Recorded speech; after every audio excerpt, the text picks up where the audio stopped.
अस्सलाम वालेकुम। Cricket clash एक और एपिसोड के साथ हाजिर है। मैं हूं मोहम्मद अदील अब्बास और मेरे साथ है मोहम्मद अकील अब्बास। तो कल के मैच पे अगर देखा जाए पाकिस्तान इंडिया के मैच में, तो बहुत ही हमारे लिए एक इंडिया के लिए आज दिवाली थी और पाकिस्तान का दिवालिया निकल गया आज उसी मैच की वजह से। तो उस मैच में बहुत सी गलतियां की है पाकिस्तान ने, तो उनमें से चंद एक के बारे में बता दें आज। मेरे मुताबिक जो गलतियाँ हैं वो पाकिस्तान के एंड पे नहीं है, अंपायर्स के एंड पे ज़्यादा गलती है। एक लास्ट ओवर में नो बॉल हुई है, उसका बड़ा शोर मचा हुआ है।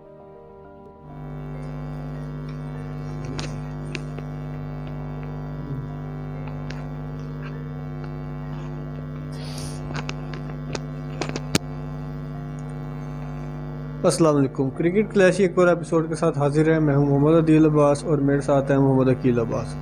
तो कल के मैच पे अगर देखा जाए पाकिस्तान इंडिया के मैच में, तो बहुत ही हमारे लिए एक इंडिया के लिए आज दिवाली थी और पाकिस्तान का दिवालिया निकल गया आज उसी मैच की वजह से। तो उस मैच में बहुत सी गलतियां की है पाकिस्तान ने, तो उनमें से चंद एक के बारे में बता दें आज। मेरे मुताबिक जो गलतियाँ हैं वो पाकिस्तान के एंड पे नहीं है, अंपायर्स के एंड पे ज़्यादा गलती है। एक लास्ट ओवर में नो बॉल हुई है, उसका बड़ा शोर मचा हुआ है। फुटबॉल के बारे में डॉक्टर नुमान नियाज का ट्वीट खैर बाद में डिस्कस करते हैं। पहले ब्रैड होज का ट्वीट डिस्कस करें। उन्होंने कहा है कि why was no ball not reviewed, कि नो बॉल को रिव्यू क्यों नहीं किया गया जब अंपायर ने नो बॉल नहीं दी। कोहली ने इशारा किया उसे नो बॉल दो या ना, नो बॉल है या नहीं है, तो अंपायर ने फ़ौरन आपस में डिस्कस करने के बाद फ़ौरन नो बॉल करार दे दी। तो इनका कहना है कि अंपायर ने थर्ड अंपायर से रजू क्यों नहीं किया। Then how can it be a dead ball when Kohli was bowled on a free hit. कह रहे हैं कि जब फ्री हिट पे बोल्ड हो गया है तो उसको डेड बॉल क्यों करार नहीं दी गई। तो ये तो सारे बंदे कह रहे हैं। और ऊपर से एक और बॉल की जो नो बॉल है वो इससे पहले देखा जाए तो जब बैट्समैन क्रीज से बाहर आ जाता है तो नो बॉल नहीं दी गई। पिछले मेरा ख्याल है पांड्या था उस वक्त खेल रहा था, या कार्तिक था, दिनेश कार्तिक। तो ब्रैड होज की जानिब से अंपायर को भी इस चीज़ का जिम्मेदार करार दिया जा रहा है। डॉक्टर नुमान नियाज ने इसकी क्लैरिफिकेशन दी है, जो जिस तरह ब्रैड होज ने कहा कि डेड बॉल क्यों नहीं करार दी गई। उन्होंने बोला कि if a batsman is caught on a free hit he can run and the score will be added to his total, and if he is bowled with an edge, then he can take runs which will be added to his total. But if he gets bowled without an edge, he can run, the runs will be go into the extra।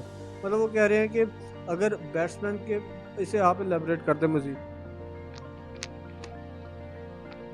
जी पहली उनकी tweets के 3 हिस्से हैं। पहली tweet में उन्होंने बोला है कि अगर नो बॉल पे कैच आउट हो जाए तो कैच आउट होने से पहले, कैच होने से बॉल कैच होने से पहले तक जितने रन्स बंदा बैट्समैन ले सकता है उतने बैट्समैन के हिस्से में काउंट होंगे।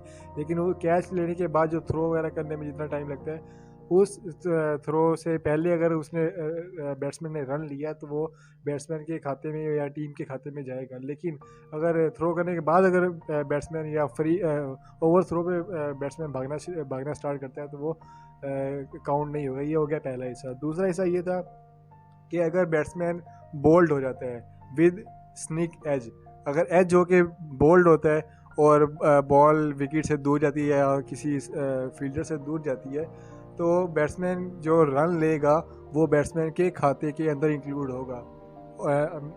दूसरे में देखा जाए टीम के खाते में इंक्लूड होगा, लेकिन साथ साथ बैट्समैन के भी खाते में इंक्लूड होगा।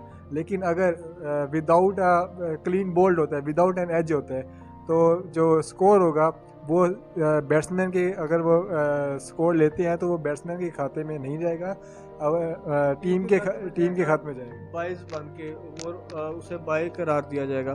तो इसी तरह ही हुआ मेरा ख्याल है। केसेस में स्कोर बनता है। तो मेरा नहीं ख्याल कि वो जो फ्री हिट पे जो कुछ हुआ वो इलीगल था और किसी लिहाज से भी इलीगल नहीं था।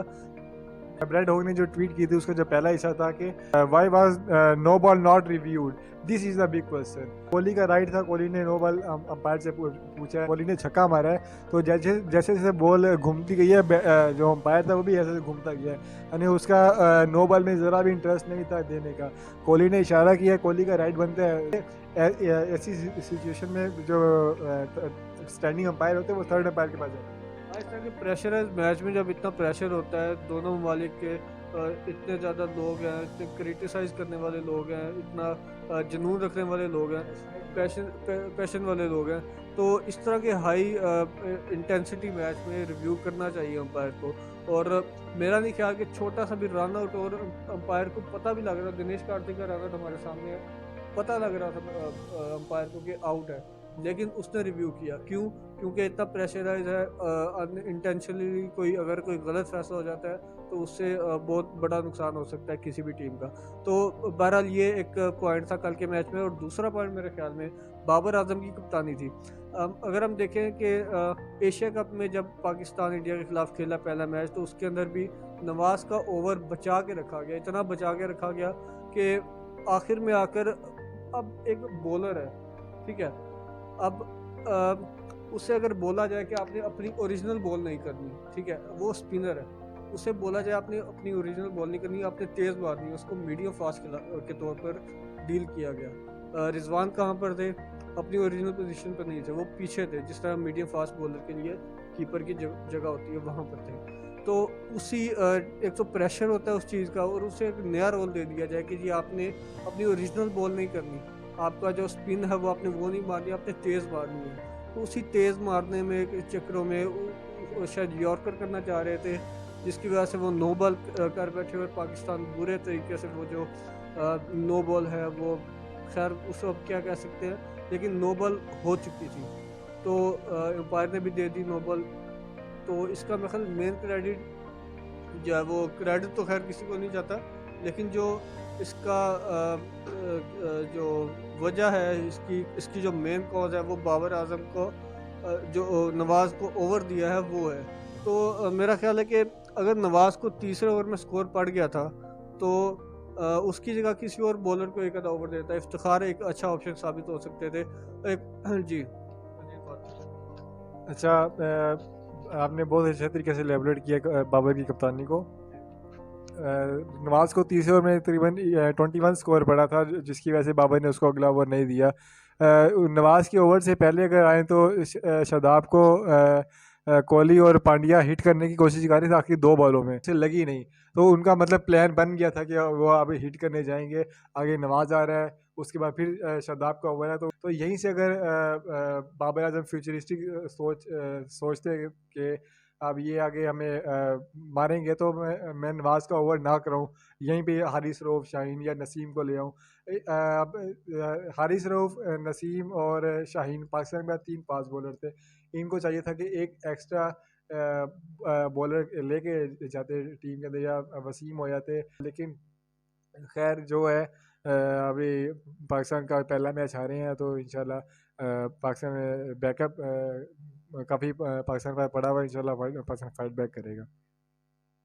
और देखिए जिस नेट रन रेट की बात है, वो भी कोई पाकिस्तान का था ज़्यादा नीचे नहीं गिरा, -0.05 जो कि ना होने के बराबर है।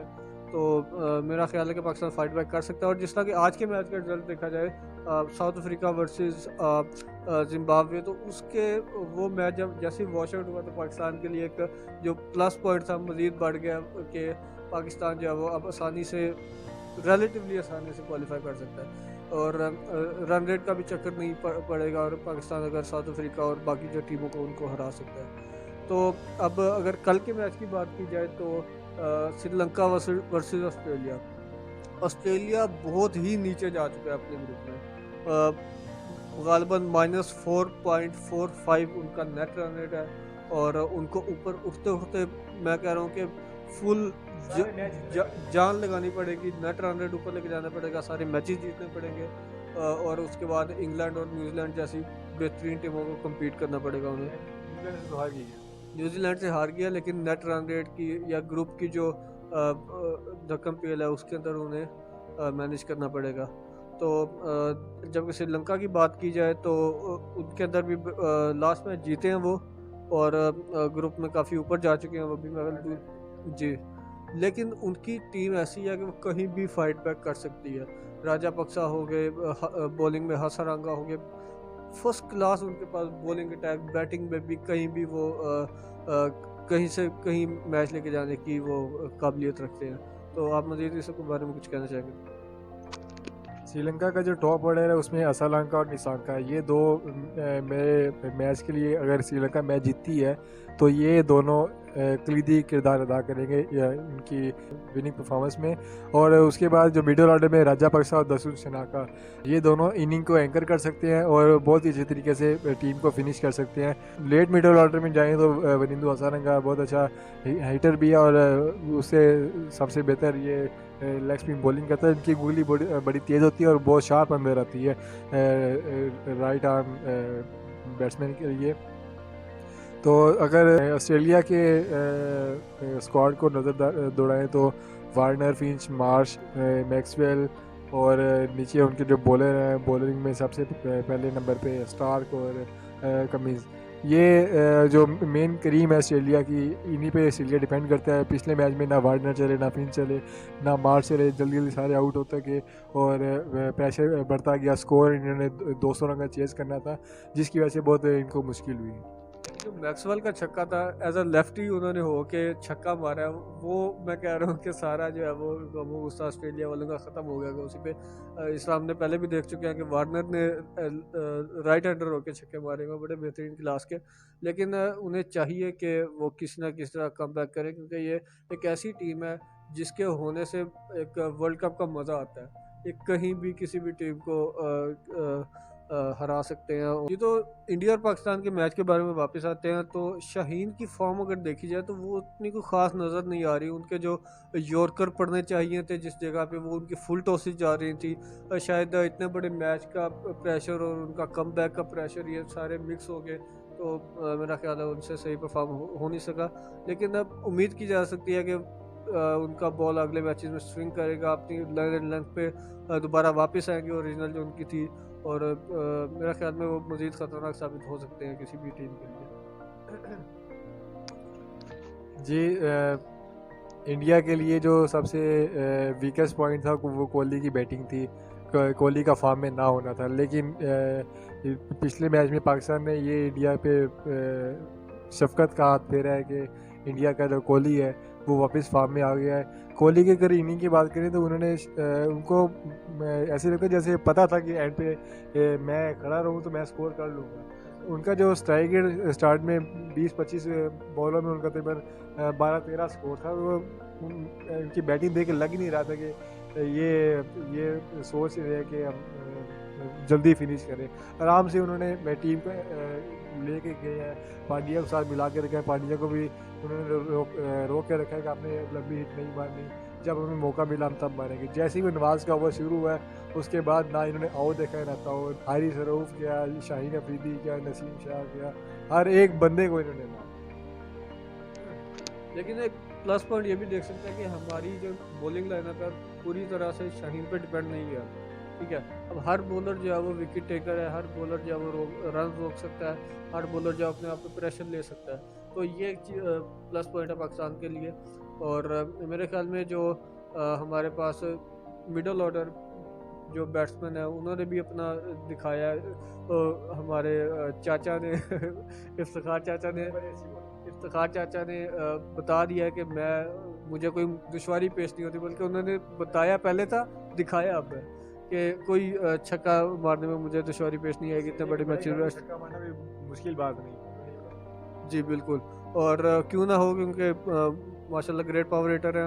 आसिफ अली का फॉर्म में आना पाकिस्तान के लिए जल्द अज जल्द बहुत लाजमी है, क्योंकि वो अच्छे फिनिशर हैं और उनके अगर बल्ले पे बॉल आ जाए तो आराम से छक्का होता है। और उसके बाद कप्तानी की बात करें तो मेरा नहीं ख्याल कि बाबर आजम की अब कप्तानी मजीद बनती है, अगर अखलाकी तौर पर बात की जाए। शादाब खान जिस तरह प्रेशर ले रहे थे पाकिस्तान इंडिया के मैच में, बिल्कुल बाबर आजम खामोश हो गए थे, और शादाब खान जो है वो बॉलर को गाइड कर रहे थे, फील्डर्स को गाइड कर रहे थे। तो इस बारे में मजीद कुछ बोलना चाहेंगे? नहीं, ऐसा कुछ नहीं है। अगर पाकिस्तान टीम अगर मैच जीत जाती तो कुछ भी नहीं होना था। बाबर बड़ा अच्छा प्लेयर है, बाबर बड़ा कप्तान अच्छा है। अब मैच हार गए हैं तो जी बाबर ऐसा है, बाबर ऐसा है। ऊपर से एक जीरो पे आउट हो गया वो, और सोने पे सुहागा हो गया कि बाबर को कप्तानी नहीं आती, ये नहीं आता। लेकिन अगर ये चीज़ एक ही दफ़ा हुई होती तो हम मान लेते कि जी गलती हो जाती है बंदे में। लेकिन अगर यही चीज़ पिछले ही महीने की हो और वही चीज़ महीने बाद दोबारा रिपीट करे तो उसे एक कप्तानी का फ्लॉ कह सकते हैं। पिछले महीने एशिया कप में जब इंडिया का पाकिस्तान के साथ पहला मैच हुआ उसके अंदर तो हो सकता है कि बाबर आजम को की इसी वजह से उनकी बैटिंग फॉर्म भी गई हो और रन भी अच्छे तरीके से स्कोर नहीं कर पा रहे। तो और शादाब खान मेरे ख्याल में अगले कैंडिडेट हो सकते हैं कप्तानी के लिए। ये ख्वाब हो सकता है आपका। चले देखते हैं कि कितने हद तक ये ख्वाब है मेरा और अल्लाह करे ख्वाब ही रहे क्योंकि बाबर आजम का फॉर्म में आना बहुत ज़रूरी है। जो भी हो जाए, सरफराज टीम में वापस नहीं आता है।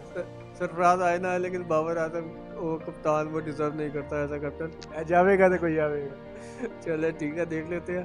तो उम्मीद की जाती है कि आज आपको हमारा प्रोग्राम पसंद आया होगा और मिलते हैं अगले एपिसोड में। हमारे साथ रहिएगा। अल्लाह हाफ़िज़।